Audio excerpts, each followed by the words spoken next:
I'm going to blame that mistake on the rain because I was not used to see water falling from the sky, and so it just messed my brain up this afternoon. So that is going to be one of our scriptures, but it was not intended to be the one that was going to be read. Plus, we had computer problems this afternoon, so I'm going to blame that on the computer as well. We're glad to see everyone here. We're glad that you're worshiping with us. And we want to remind everyone that there has been some new DVDs that have been sent by Johnny Robertson. This is not Johnny Robertson himself, but Steve Wiggins and Brant Stubblefield. They had a month-long tent meeting in Virginia, and some of that tent meeting was recorded, and also these preachers did some television work as far as going on the TV program and dealing with some of the things that they deal with. And there's about 10 copies that have been made that are in the foyer. And so if you get a chance, pick up one of those copies. All our material that we offer is free. We just hope that you will use it and share it with others. We're going to look at Daniel maybe once or twice more because there's just so much in the book of Daniel about Jesus Christ and the kingdom, which is His church. Daniel chapter 7. Daniel chapter 7. You find in Daniel chapter 7, Daniel has visions. He is seeing the future, his future, over 500 years from the day in which he lived. And he's seeing the rise and fall of nations. And in Daniel chapter 7, he sees the rise and fall of nations leading up to this one nation that would be the Roman Empire, described as a fourth beast in Daniel chapter 7 and verse 7. And in the midst of this beast, there would be a kingdom established. That kingdom we looked at last week as being that kingdom of Christ, the church of Christ. It was established during the days of the Roman Empire, during the period of that fourth beast, that fourth empire that would come after Babylon. And as a result of that, when you read Daniel chapter 7, you find that there would be a ruler depicted as a horn, a little horn. In this type of imagery, a horn represented power. There would be a ruler who would come who would persecute the people of God. We're not going to take the time to read all of that, but you find this in verses 15 through 28 of Daniel chapter 7, the interpretation of the vision. What we're going to focus in on is Daniel chapter 7 and verse 9. Keep in mind, this ruler, or these rulers, plural, would persecute the people of God. When you study history, you find that beginning with Emperor Nero, there was a persecution that came against the church. Christians were being put to death. Christians were being crucified. Christians were being taken and set on fire for just entertainment. Nero started that. Domitian really took over that work, even though he did not come next in line after Nero. But Domitian, towards the end of the first century, really launched a persecution against God's people. That's why the book of Revelation was written. In fact, Daniel chapter 7 is basically a summation of the book of Revelation. How that this beast, this empire, would persecute the people of God. However, God would be victorious over that earthly empire. Daniel chapter 7 and verse 9. Daniel said, "As I looked, thrones were placed, and the Ancient of Days took his seat. His clothing was white as snow, and his hair on his head like pure wool. His throne was a fiery flame. Its wheels were burning fire. A stream of fire issued and came out from before him, and thousands of thousands served him. 10,000 times 10,000 stood before him. The court sat in judgment, and the books were open." This is an image of God. Of course, this is using language, accommodative language, that we as humans are familiar with. We understand the concept of a king sitting on a throne. We understand the concept of hair. We understand the concept of wool and fire, things of that nature. And so this is imagery given for us to have an awesome impression of God ruling. You see images like this in Ezekiel chapter 1.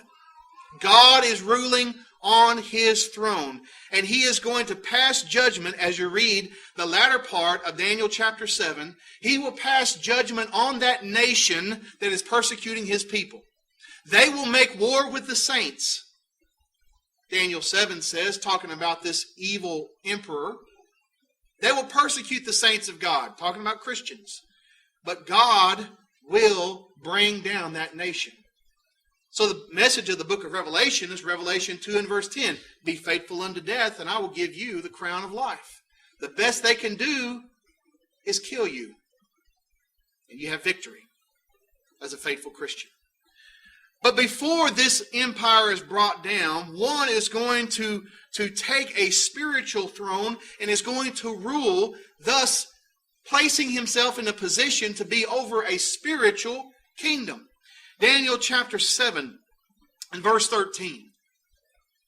I saw in night visions, and behold, with the clouds of heaven, there came one like a son of man. He came to the Ancient of Days and was presented before him. We know that the Ancient of Days is referring to God. We know from the language of Matthew, Mark, Luke, and John, the favorite description that Jesus had of himself was Son of Man. Over and over and over again, Jesus referred to himself as the Son of Man. He was human. He was also divine, but he identified with us as being human in the flesh. And so it pictures here the Son of Man, Christ, and He came to the Ancient of Days. That would refer to God the Father. And He was presented before Him. Look at verse 14. And to Him was given dominion and glory and a kingdom that all peoples, nations, languages should serve Him. His dominion is an everlasting dominion, which shall not pass away, and His kingdom one that shall not be destroyed. Remember that language from last week? The kingdom that shall never be destroyed. Jesus said of His church, Matthew chapter 16 and verse 18, the gates of Hades will not prevail against it. It's an institution that will never go out of existence, will never be destroyed. That is according to prophecy, Daniel chapter 7 and verse 14. So the Son of Man, Christ, was given dominion. You look at the word dominion. It means to have preeminence or sovereignty over something. Glory and a kingdom.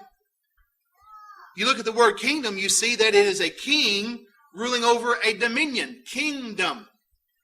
So there is one who is ruling. And all people of all nations will be a part of this kingdom. People, nations, languages shall serve Him. And His dominion is an everlasting dominion. Remember what Jesus said in Matthew chapter 28 and verse 18? Before He gave that great commission, He said, all authority has been given to me in heaven and on earth. All authority. You don't have any more than all. He has every single bit of it. His dominion is complete and total. And therefore, before He ascended to heaven, He said, the Father has given to me all of this authority. When did this take place? When did the Son of Man come before the Ancient of Days? And when did He come before Him and receive a kingdom and dominion? Look at Acts chapter 1.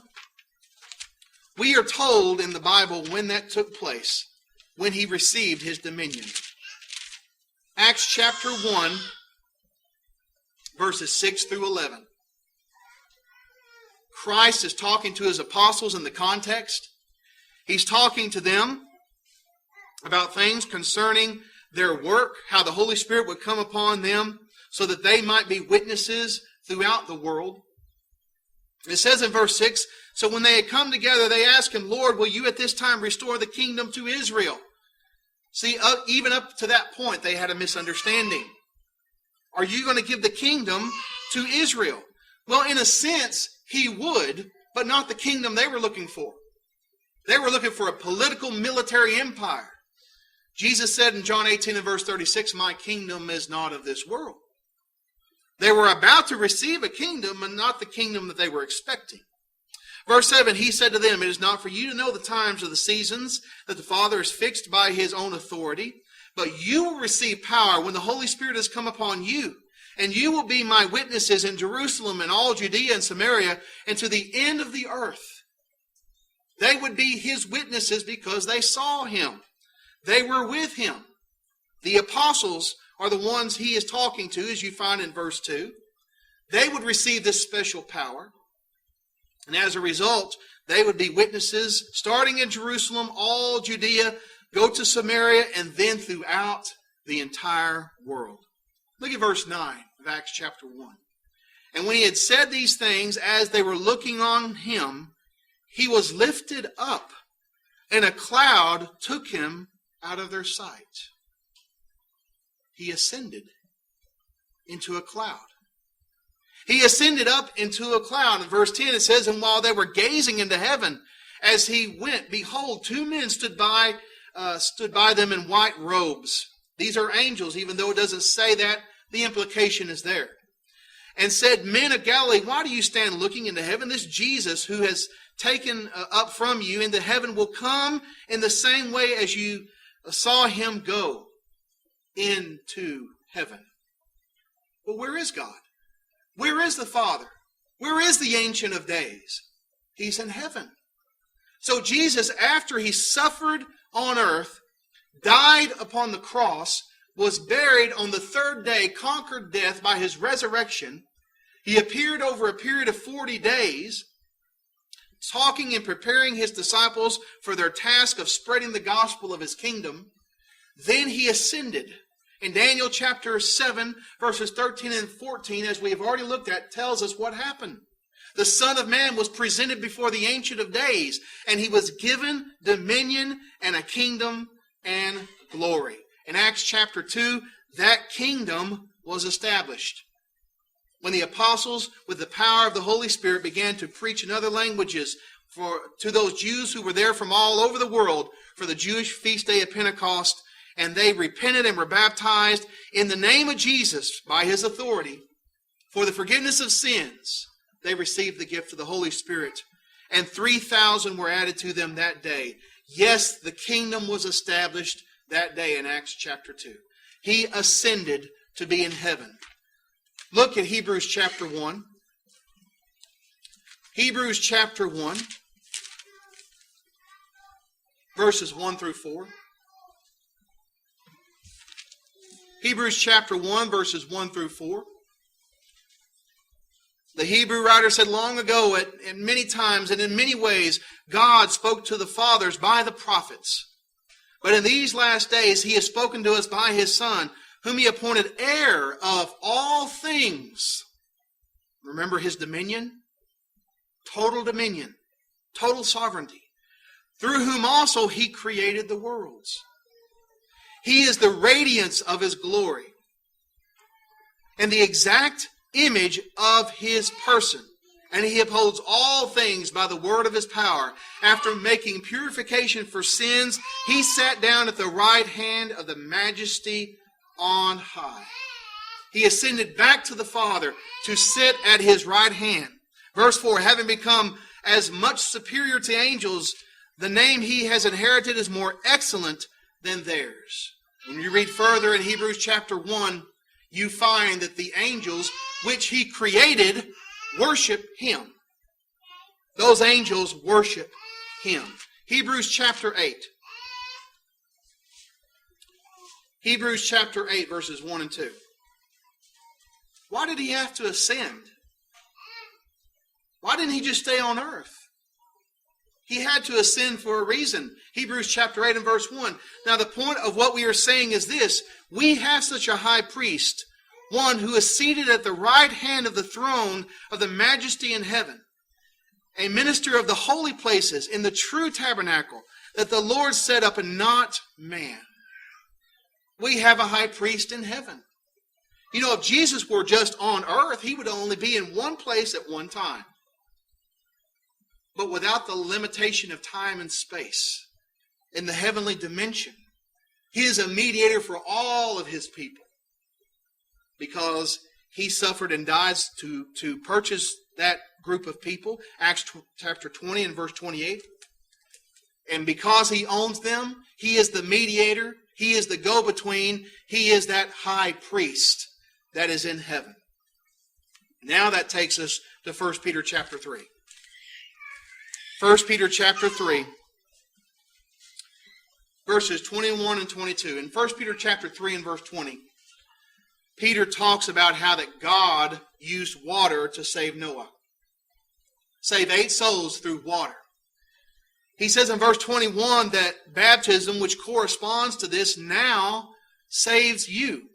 It's at the point of baptism that a person is saved. And he says that it's not the removal of the dirt from the body, but an appeal to God for a good conscience. Notice in verse 21, through the resurrection of Jesus Christ. But he doesn't stop there. Look at verse 22. Who has gone into heaven and is at the right hand of God, with angels, authorities, and powers having been subjected to him. Christ is ruling over his kingdom.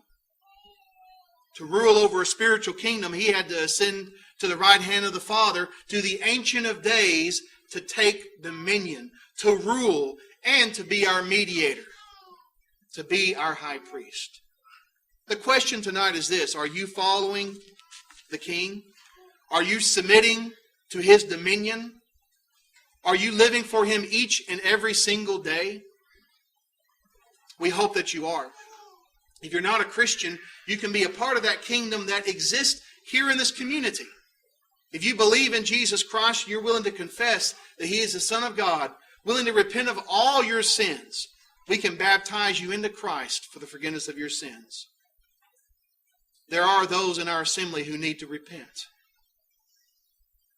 because you have rebelled against the King. We urge you to come back to the Lord. As always, the choice is yours while together we stand and we sing.